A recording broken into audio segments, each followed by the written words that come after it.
আসসালামু আলাইকুম, সবাইকে স্বাগত জানিয়ে শুরু করছি আমাদের আরেকটি নতুন ক্লাসে। আজকে আমরা আলোচনা করব ন্যারেশন। এটি আমাদের ইংলিশ গ্রামারের অতি গুরুত্বপূর্ণ একটি টপিক। আমরা আজকে প্রথম পর্বে ন্যারেশন কি এটা জানবো এবং এর বিভিন্ন রুলস শিখব। এর পরবর্তীতে আমরা সেন্টেন্স ওয়াইজ কথাগুলো করার চেষ্টা করব।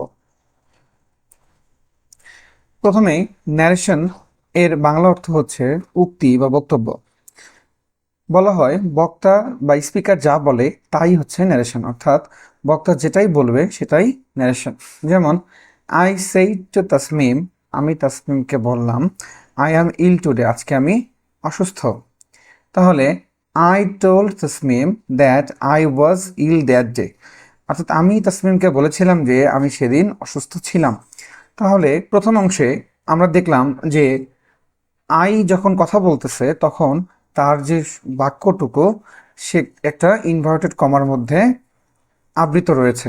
পরবর্তী ইনডিরেক্ট স্পিচের ক্ষেত্রে আমরা এটা দেখতে পেলাম না, আমরা দেখতে পেলাম যে একটা দ্যাট যুক্ত হয়ে দুটি বাক্যই একসাথে যুক্ত হয়েছে এবং কিছু পরিবর্তন হয়েছে, যেটা আমরা এই আলোচনা করব। প্রথমত ন্যারেশন বা স্পিচ হচ্ছে দুই প্রকার, যথা ডিরেক্ট ন্যারেশন বা ইনডিরেক্ট ন্যারেশন, যেটাকে আমরা একটা প্রত্যক্ষ উক্তি বলতে পারি বা সরাসরি উক্তি বলতে পারি, আরেকটি পরোক্ষ উক্তি বা অন্যের দ্বারা উক্তি। ডিরেক্ট ন্যারেশনের ক্ষেত্রে বলা হয়েছে বক্তার বক্তব্যটি কোনোরূপ পরিবর্তন না করে হুবহু বা অবিকল প্রকাশ করাকেই ডিরেক্ট ন্যারেশন বলে। অর্থাৎ আমি যদি বক্তা যে কথাটা বলেছে সেটা যদি কোনো রকম পরিবর্তন না করি তাহলে সেটাই ডিরেক্ট ন্যারেশন। আমাদের উপরের উদাহরণে প্রথমটি সরাসরি বক্তার কথা অবিকল প্রকাশ করা হয়েছে, সুতরাং এটি একটি ডিরেক্ট ন্যারেশন।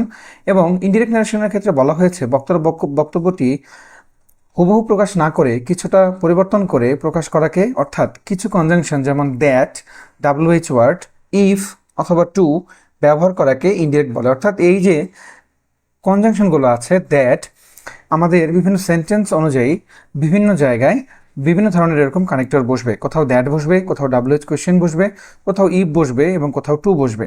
আমরা সামনেই এ সম্পর্কে বিস্তারিত আলোচনা করব। তাহলে আমরা খুব সহজেই ন্যারেশন কি এবং ন্যারেশনের প্রকারভেদ আমরা জানতে পারলাম এবং ডিরেক্ট ন্যারেশন কি এবং ইনডিরেক্ট ন্যারেশন কি আমরা সে সম্পর্কেও জানতে পারলাম। আমরা পরবর্তী অংশে কথা বলবো। আমরা সাধারণত চেষ্টা করব টেন্স মুখস্থ না করেই ন্যারেশন পরিবর্তন শিখব, তবে টেন্স যে একেবারে লাগবেই না তা কিন্তু নয়। অর্থাৎ টেন্স আমাদের অবশ্যই লাগবে, তবে এটা অনেক সহজ করে করেছি যাতে টেন্সের প্রয়োজনীয়তা কিছুটা কম থাকে। যেমন আমরা এই চারটা মুখস্থ করে ফেলবো। যদি ডিরেক্ট স্পিচে V1 থাকে, অর্থাৎ ভার্বের V1 থাকে, তাহলে ইনডিরেক্ট স্পিচের সময় এটা আমরা চেঞ্জ করে V2 করে ফেলবো। আবার যদি ডিরেক্ট ন্যারেশনে আমাদের V2 থাকে তাহলে আমরা ইনডিরেক্ট স্পিচের ক্ষেত্রে হ্যাড প্লাস V3 বসাবো। একইভাবে যদি এম ইজ আর থাকে ডিরেক্ট স্পিচে তাহলে আমরা ইনডিরেক্ট স্পিচে ওয়াজ আর বসাবো। আবার ডিরেক্ট স্পিচে যখন ওয়াজ ওয়ার থাকবে তখন আমরা হ্যাড বিন বসাবো। আবার যখন ডিরেক্ট স্পিচে হ্যাভ অথবা হ্যাজ থাকবে তখন আমরা ইনডিরেক্ট স্পিচে হ্যাড বসাবো। হ্যাড প্লাস V3 থাকবে তখন আমরা হ্যাড প্লাস V3 রাখবো, কোনো রকমের কোনো পরিবর্তন হবে না। অর্থাৎ এখানে যে ভার্বগুলোর আমরা পরিবর্তন দেখতে পাচ্ছি, টেন্স মূলত আমাদের দুটো জিনিস চেঞ্জ করতে হয়, একটা সাবজেক্ট অবজেক্ট, আরেকটা হচ্ছে ভার্ব। তাহলে আমরা ভার্বের বিষয়টা এভাবে জেনে যদি রাখি তাহলে আমাদের টেন্স মুখস্থ করতে হবে না। এরপরে আমরা শ্যাল উইল যদি থাকে তাহলে তার পরিবর্তে আমরা উড ব্যবহার করব, যদি ক্যান থাকে তাহলে কুড ব্যবহার করব, যদি মে থাকে তাহলে মাইট ব্যবহার করব, যদি মাস্ট থাকে তাহলে আমরা মাস্ট ব্যবহার করতে পারি, আবার হ্যাড টু ব্যবহার করতে পারি। এরপরে শুড যদি থাকে তাহলে শুড হ্যাভ আমরা ব্যবহার করব, এরপরে V3 ব্যবহার করব। যদি উড থাকে তাহলে উডই ব্যবহার করব, যদি কুড থাকে তাহলে কুড ব্যবহার করব, যদি মাইট থাকে তাহলে মাইট ব্যবহার করব, যদি হ্যাড থাকে তাহলে হ্যাড ব্যবহার করব। তাহলে এটি হচ্ছে আমাদের ভার্বের ফর্ম, অর্থাৎ টেন্সটা মুখস্থ করেই আমরা যদি এই চারটাকে মুখস্থ করে ফেলতে পারি তাহলে আমাদের টেন্সের প্রয়োজন হবে না। এই অংশে আমরা টেন্সের পরিবর্তন বা মডেল অক্সিলারি যতগুলো আছে তার পরিবর্তন এবং অন্যান্য যত শব্দ আছে সেগুলোর পরিবর্তন সম্পর্কে জানবো। অর্থাৎ টেন্স অথবা মডেল অক্সিলারিজ এবং অন্যান্য যে শব্দগুলো আছে এগুলো যদি ডিরেক্ট স্পিচ থেকে আমরা ইনডিরেক্ট স্পিচ করতে চাই তাহলে নিচের যেভাবে সাজানো আছে এইভাবে যদি আমরা পরিবর্তন করি তাহলে আমাদের জন্য সেটা সহজ হবে। তো তোমাদের সুবিধার্থে তোমরা এটা ভালো করে দেখবে এবং মুখস্থ করে ফেলবে। প্রথমত, যদি প্রেজেন্ট ইনডেফিনিট টেন্স থাকে তাহলে আমরা পাস্ট ইনডেফিনিট টেন্স করব। যদি প্রেজেন্ট কন্টিনিউয়াস টেন্স থাকে তাহলে পাস্ট কন্টিনিউয়াস টেন্স করব। যদি প্রেজেন্ট পারফেক্ট থাকে তাহলে পাস্ট পারফেক্ট টেন্স করব। অর্থাৎ আমরা এখানে দেখতে পাচ্ছি একটা সিকোয়েন্স মেনটেন করা হয়েছে। অর্থাৎ প্রেজেন্টের প্রথম যে চারটা টেন্স রয়েছে সেগুলো কিন্তু পাস্টের চারটা টেন্সের সাথে কিন্তু হুবহু চেঞ্জ হবে। অর্থাৎ ইনডিফিনিট হলে পাস্টের ইনডিফিনিট হবে, প্রেজেন্টের কন্টিনিউয়াস হলে পাস্টের কন্টিনিউয়াস হবে, প্রেজেন্টের পারফেক্ট হলে পাস্টের পারফেক্ট হবে, এবং প্রেজেন্ট পারফেক্ট কন্টিনিউয়াস হলে পাস্ট পারফেক্ট কন্টিনিউয়াস হবে। আমরা আরও এদিকে যে 2-3টা নিয়ম দেখতে পাচ্ছি।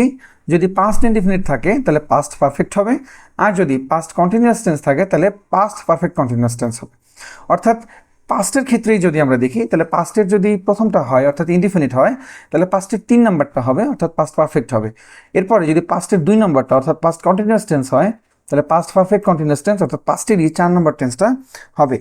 এর বাইরে যদি ফিউচার টেন্স হয় তাহলে future in the past tense হবে। অর্থাৎ আমরা জানলাম যে যদি উইল, শ্যাল এইসব থাকে তাহলে উড, শুড এই ধরনের শব্দ কিন্তু ব্যবহার হবে। অর্থাৎ ফিউচার টেন্সে যে শব্দগুলো আছে সেগুলোরই পাস্ট ফর্ম ব্যবহার হবে। তাহলে আমরা তবে টেন্সগুলো পরিবর্তন করব। তবে তোমাদের অনেকেরই টেন্সের স্ট্রাকচার মনে নাও থাকতে পারে। সেক্ষেত্রে আমাদের উপরের যে আমরা চার্টটা একটু আগে পড়লাম, তাহলে এই চার্টটাকে আমরা ভালো করে যদি মুখস্থ করে ফেলতে পারি তাহলে আমাদের আর কোনো সমস্যা হবে না ন্যারেশন নিয়ে। আমাদের আরও কিছু শব্দ আছে, যেমন ধরো যদি বাক্যে আমাদের শ্যাল থাকে তাহলে শুড হবে, উইল থাকে তাহলে উড হবে, ক্যান থাকে উড হবে, মে থাকে মাইট হবে। এটা আমরা এই যে future tense, in future past tense অর্থাৎ ফিউচার টেন্স যদি থাকে অর্থাৎ শ্যাল থাকে তাহলে শুড হবে, তাহলে এইভাবে কিন্তু আমরা চেঞ্জ করব অর্থাৎ ফিউচার ইন দ্য পাস্ট টেন্সে করব। এই প্রথমে যে চার্টটা আমরা দেখতে পাচ্ছি সেটা হচ্ছে আমাদের এইটার নিয়ম।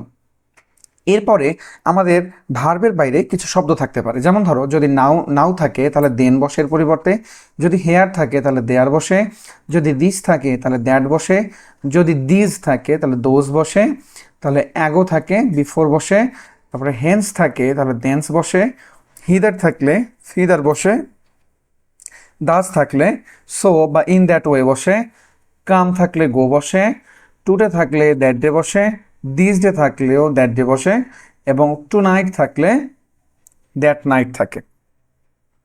আমরা যদি আরও কয়েকটা শব্দ দেখি, আমাদের এই শব্দগুলো ন্যারেশন পরিবর্তন করলে অবশ্যই লাগবে। অর্থাৎ ইনডিরেক্ট স্পেসে আমাদের সামনের এই ওয়ার্ডগুলো যখন থাকবে তখন আমরা ইনডিরেক্ট করার সময় তার পরিবর্তে এই শব্দগুলো আমরা বসাবো। একইভাবে আরও কিছু যদি শব্দ আমরা জানি তাহলে দেখো ইয়েস্টারডে থাকলে দ্য প্রিভিয়াস ডে বসে, টুমোরো থাকলে দ্য নেক্সট ডে বসে, লাস্ট নাইট থাকলে দ্য প্রিভিয়াস নাইট বসে, এবং নেক্সট ডে থাকলে বা নেক্সট উইক থাকলে বা নেক্সট ইয়ার থাকলে the following day, the following week, the following year বসে। ইয়েস্টারডে মর্নিং বা ইয়েস্টারডে ইভিনিং, ইয়েস্টারডে আফটারনুন যদি থাকে তাহলে কি বসবে? তাহলে দেখো the previous morning, the previous evening, the previous afternoon, এভাবে কিন্তু আমাদের বসবে। আবার tomorrow morning, tomorrow evening, tomorrow afternoon যদি এরকম করে শব্দগুলো থাকে তাহলে তার পরিবর্তে আমরা the following morning, the following evening এবং দ্য ফলোয়িং আফটারনুন আমরা বসাতে পারি। তাহলে এইভাবে আমরা যতগুলো ওয়ার্ড আমরা এতক্ষণ ধরে পড়লাম এই চেঞ্জেসগুলো আমাদের মনে রাখতে হবে। এরপরে টেন্সের আরও একটি গুরুত্বপূর্ণ অংশ পরিবর্তনের জন্য যেটি গুরুত্বপূর্ণ সেটি হলো আমাদের পার্সন চিনতে হবে, অর্থাৎ ফার্স্ট পার্সন, সেকেন্ড পার্সন এবং থার্ড পার্সন যদি বুঝে। ফার্স্ট পার্সন মানে আমরা বুঝি যেখানে আমি বলে আমি থাকি, অর্থাৎ আমি নিজে যেখানে থাকবো অর্থাৎ বক্তা যেখানে নিজেই উপস্থিত থাকে সেটাকে বলে ফার্স্ট পার্সন। অর্থাৎ I, me, my, we, us, our, myself, our self, mine, ours ইত্যাদি। তাহলে এই যদি এই পার্সনগুলো থাকে তাহলে তারা রিপোর্টেড ভার্বের অর্থাৎ প্রথম অংশের সাবজেক্টকে অনুসরণ করে, তারা প্রথম সাবজেক্টকে অনুসরণ করে। অর্থাৎ যদি ফার্স্ট পার্সন থাকে তাহলে রিপোর্টেড ভার্বের প্রথম সাবজেক্টকে তারা অনুসরণ করে। যদি সেকেন্ড পার্সন থাকে তাহলে রিপোর্টেড ভার্বের অবজেক্টকে তারা অনুসরণ করে। তাহলে এই সেকেন্ড পার্সন কোনগুলা? You, yours, your self, yours. অর্থাৎ সেকেন্ড পার্সন বলতে বোঝায় উপস্থিত কারোর সাথে যখন আমি কথা বলি শ্রোতা, তখন তাকে কিন্তু আমরা সেকেন্ড পার্সন হিসেবে বিবেচনা করি। অর্থাৎ সেকেন্ড পার্সন হচ্ছে শুধু you, yours, your self, yours এই শব্দগুলো যখন থাকবে তখন সে রিপোর্টেড ভার্বের অবজেক্টকে অনুসরণ করবে। আবার যদি থার্ড পার্সন থাকে he, she, they, them, her, their, herself it or any name, অর্থাৎ কোনো নাম, যে কোনো নাম, যদি যে কোনো নাম থাকে তাহলে এরা কাউকে অনুসরণ করে না, এরা যেভাবে রয়েছে সেভাবেই ইনডিরেক্ট স্পিচে বসে যাবে। তাহলে আমরা দেখলাম যে ফার্স্ট পার্সন যদি হয় তাহলে সে সাবজেক্টকে অনুসরণ করে রিপোর্টেড ভার্বের, এবং যদি সেকেন্ড পার্সন হয় সে অবজেক্টকে অনুসরণ করে রিপোর্টেড ভার্বের। কিন্তু যখন থার্ড পার্সন বসে তখন সে কাউকেই অনুসরণ করে না, সে নিজেই স্বাধীনভাবে বসতে পারে।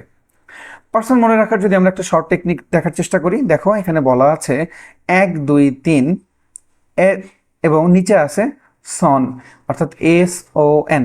তাহলে দেখো 1 নম্বর যদি পার্সন থাকে তাহলে এসতে হয় সাবজেক্ট, তাহলে সে সাবজেক্টকে অনুসরণ করে ফার্স্ট পার্সন। তাহলে ফার্স্ট পার্সন কাকে অনুসরণ করে? সাবজেক্টকে অনুসরণ করে। আর 2 নম্বরে দেখো বলা হয়েছে ও, তাহলে ও কি? অবজেক্ট হচ্ছে অবজেক্ট, এবং সেকেন্ড 2 কি? 2 হচ্ছে সেকেন্ড পার্সন, তাহলে সেকেন্ড পার্সন কাকে অনুসরণ করে? অবজেক্টকে অনুসরণ করে।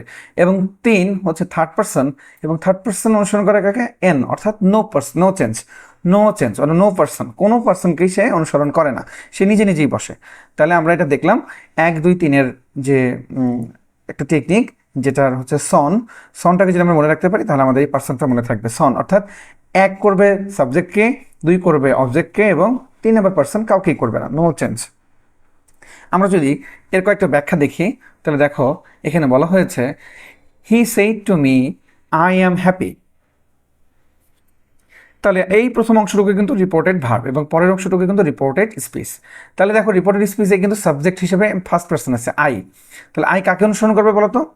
রিপোর্টেড ভার্বের সাবজেক্টকে অনুসরণ করবে। তাহলে দেখো আমরা এই যে এখানে আমরা নিয়ম যেহেতু এখনো পড়ছি না, নিয়ম যখন আমরা পড়বো তখন আরও বিষয়টা ক্লিয়ার হবে।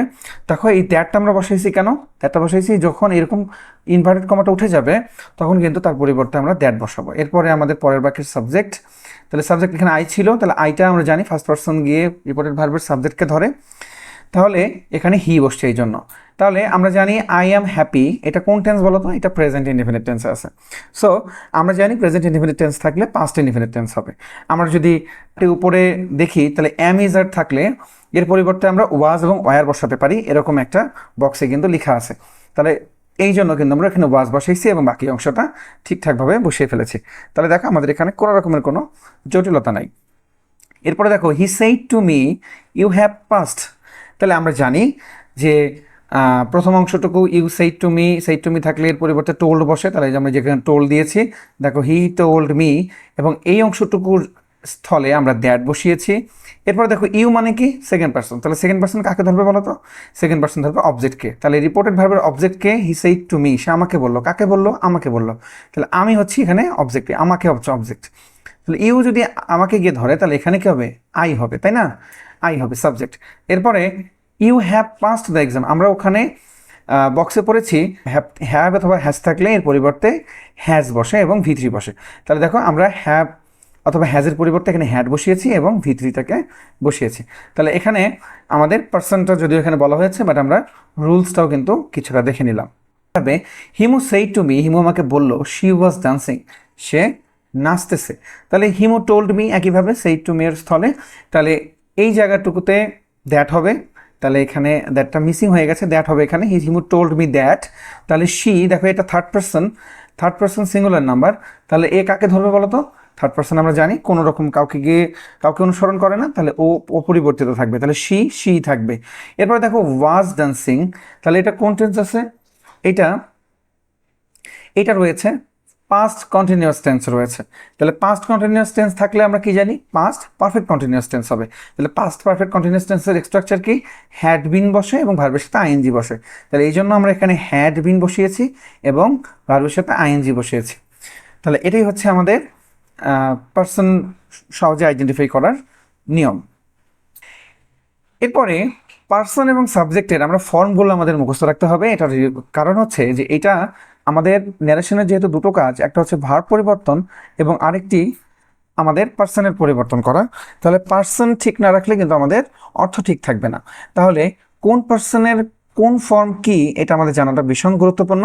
তাহলে প্রথমে আমরা যদি ফার্স্ট পার্সনে আসি, তাহলে ফার্স্ট পার্সনের ক্ষেত্রে সাবজেক্টিভ ফর্ম হচ্ছে আই এবং উই, সাবজেক্টিভ ফর্ম আই এর অবজেক্টিভ ফর্ম হচ্ছে মি, এবং পসেসিভ কেস হচ্ছে মাই, এবং রিফ্লেক্সিভ ফর্ম হচ্ছে মাইসেলফ। আমরা রিফ্লেক্সিভ প্রোনাউনটা খুব সহজেই বুঝতে পারি। তোমরা প্রোনাউন চ্যাপ্টারে করেছো যে সেলফ অথবা সেলফ যদি যুক্ত থাকে তাহলে সেটা রিফ্লেক্সিভ ফর্ম হবে। এবং ডাবল পসেসিভ মানে কি, দেখো আই এর ডাবল পসেসিভ হচ্ছে মাইন, অর্থাৎ এখানে মাই অর্থাৎ এই যে পসেসিভ কেস যেটা রয়েছে মাই প্লাস একটা নাউন আছে, ঠিক আছে, তাহলে এটা মিলে মাইন হয়েছে। আবার আমরা যদি উই এর সাবজেক্টিভ ফর্ম দেখি তাহলে উই এটা অবজেক্টিভ ফর্ম হচ্ছে আস এবং পসেসিভ কেস হচ্ছে আওয়ার, রিফ্লেক্সিভ ফর্ম হচ্ছে আওয়ার সেলফ, একইভাবে এসিএল আছে এবং ডাবল পসেসিভ হচ্ছে আওয়ার্স। সেকেন্ড পার্সনের ক্ষেত্রে you, your objective form you, possessive form হচ্ছে your, reflexive form your self এবং ডাবল পসেসিভ ফর্ম হচ্ছে ইউর্স। থার্ড পার্সনে আমরা পাই এখানে হি, শি, দে, ইট। তাহলে হিয়ার অবজেক্টিভ ফর্ম হচ্ছে হিম, পসেসিভ ফর্ম হচ্ছে হিস এবং রিফ্লেক্সিভ ফর্ম হচ্ছে হিস সেলফ এবং ডাবল পসেসিভ হচ্ছে হিস। এটার কোনো পরিবর্তন হয় নাই, এটা পসেসিভ কেজের মতোই বসেছে। সাবজেক্টিভ ফর্ম শি এর ক্ষেত্রে আমরা দেখতে পাই এটা subjective form she, objective form her, possessive cage হচ্ছে হার এবং রিফ্লেক্সিভ ফর্ম হচ্ছে হার সেলফ এবং ডাবল পসেসিভ হচ্ছে হার্স। দের ক্ষেত্রে দের অবজেক্টিভ ফর্ম হচ্ছে দেম, পসেসিভ কেজ হচ্ছে দেয়ার এবং রিফ্লেক্সিভ ফর্ম হচ্ছে দেমসেলভস এবং ডাবল পসেসিভ হচ্ছে দেয়ার্স। ইটের ক্ষেত্রে অবজেক্টিভ ফর্ম ইটি থাকবে, পসেসিভ কেস ইটস থাকবে এবং রিফ্লেক্সিভ প্রোনাউন বা রিফ্লেক্সিভ ফর্ম ইটসেলফ হবে এবং ডাবল পসেসিভ ইটস হবে।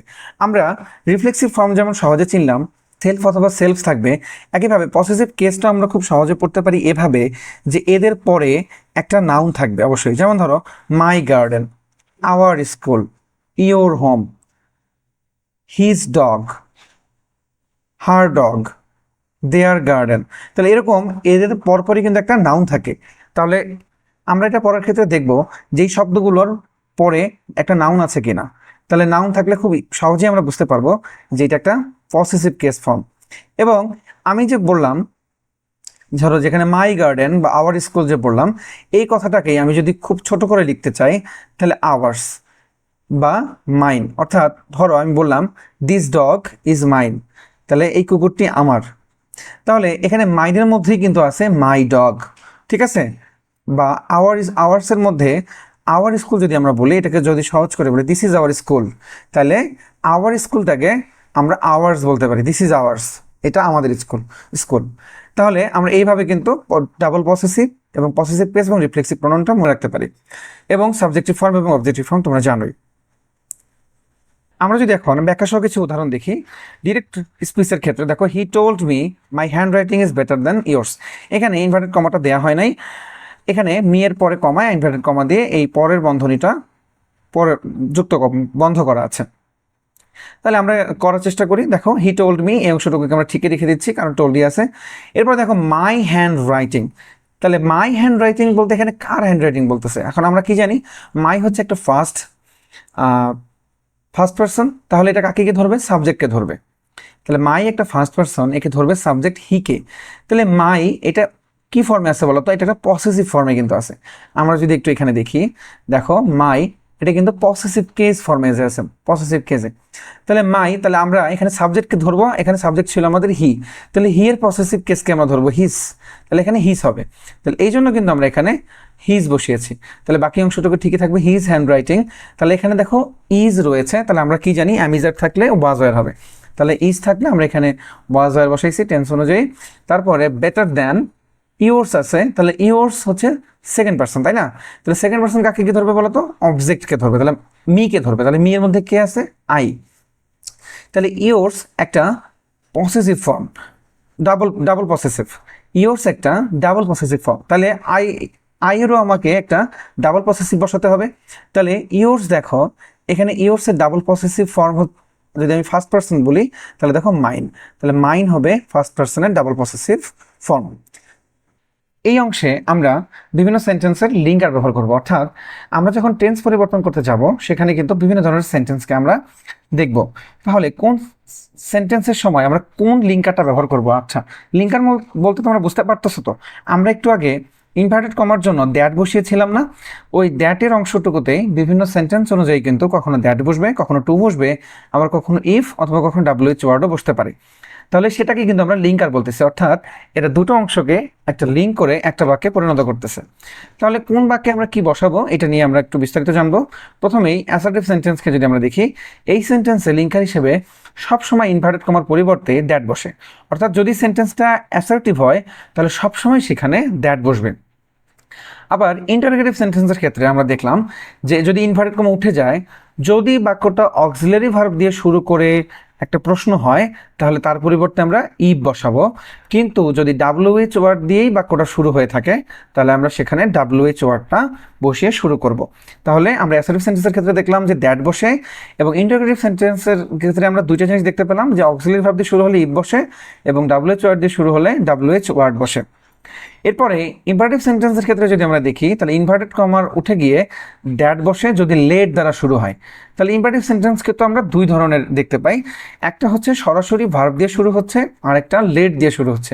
তাহলে যে বাক্যটা লেট দিয়ে শুরু হবে সেটার পূর্বে আমরা দ্যাট বসাবো, আর যেটার একটা ভার্ব দিয়ে শুরু হবে বা don't, never, please, kindly, always be ইত্যাদি দিয়ে শুরু হবে সেক্ষেত্রে কিন্তু টু হবে। এবং যদি বাক্যে ডোন্ট থাকে তাহলে কিন্তু নট টু বসে।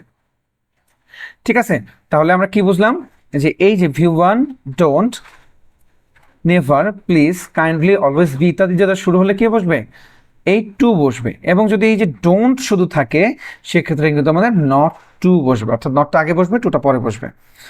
এরপর যদি আমরা অপটেটিভ সেন্টেন্সের ক্ষেত্রে দেখি, আমরা অপটেটিভ সেন্টেন্সের মানে জানি যে ইচ্ছা বা প্রার্থনা বোঝায়। তাহলে দেখো এটার বদলে ইনভার্টেড কমা উঠে গিয়ে এখানে কিন্তু দ্যাট বসবে। তাহলে দ্যাট বসে কিন্তু কোনো অবজেক্ট বসে না, অর্থাৎ অপটেটিভ সেন্টেন্সের ক্ষেত্রে কোনো অবজেক্ট বসবে না, এটা শুধুমাত্র দ্যাট বসেই বাক্যটা সম্পন্ন হবে। এরপরে এক্সক্লামেটরি সেন্টেন্সের ক্ষেত্রে আমরা দেখি এখানে লিঙ্কার হিসেবে সবসময় দ্যাট বসে, তবে রিপোর্টেড ভার্বের অবজেক্ট বসে না, অর্থাৎ এখানেও রিপোর্টেড ভার্বের অবজেক্ট বসবে না। তাহলে আমরা খুব সহজেই পাঁচটি সেন্টেন্সে কখন কোন লিঙ্কার আমরা ব্যবহার করব তা আমরা জানতে পারলাম। তাহলে তোমরা এটা ভালো করে দেখবে এবং মনে রাখার চেষ্টা করবে। এরপরে আমরা 5 প্রকার সেন্টেন্সে রিপোর্টিং ভার্ব অর্থাৎ আমাদের দ্যাটের আগের অংশ অর্থাৎ ইনভার্টেড কমায় আবদ্ধ যে বাক্যটিকে দেখলাম তার পূর্বেই যে অংশটুকু থাকে, যেমন ধরো হি সেইড টু আস বা হি সেইড টু মি, এই ধরনের যে ওয়ার্ডগুলো থাকবে যেটাকে আমরা রিপোর্টিং ভার্ব বলি, তাহলে সেখানে আমরা কিভাবে কখন কি বসাবো সেটা আমরা দেখব। তাহলে দেখো যদি অ্যাসার্টিভ সেন্টেন্স হয় তাহলে যদি ডিরেক্ট ন্যারেশনে সেইড টুর পরে যদি অবজেক্ট থাকে তাহলে আমরা টোল্ড বসাবো, আর আমরা এটা মনে রাখবো যে টোল্ডের পরে কখনোই টু বসে না। এরপরে যদি অ্যাসার্টিভ সেন্টেন্সের ক্ষেত্রেই সেইডের পরে যদি অবজেক্ট থাকে অর্থাৎ সেইড টু নাই কিন্তু শুধু সেইড আছে, এরপরে যদি শুধু অবজেক্ট থাকে তাহলে আমরা টোল্ড মি বসাবো অথবা সেইড টু মি বসাবো। এরপরে অ্যাসার্টিভ সেন্টেন্সের ক্ষেত্রেই যদি সেইডের পরে অবজেক্ট না থাকে তাহলে শুধুমাত্র সেইড হবে, শুধু সেইড হবে। এবং যদি সে, উইল, সেস ইত্যাদি থাকে তাহলে সে, সেইড এবং উইল বসে, এই তিনটার যে কোনো একটি বসবে।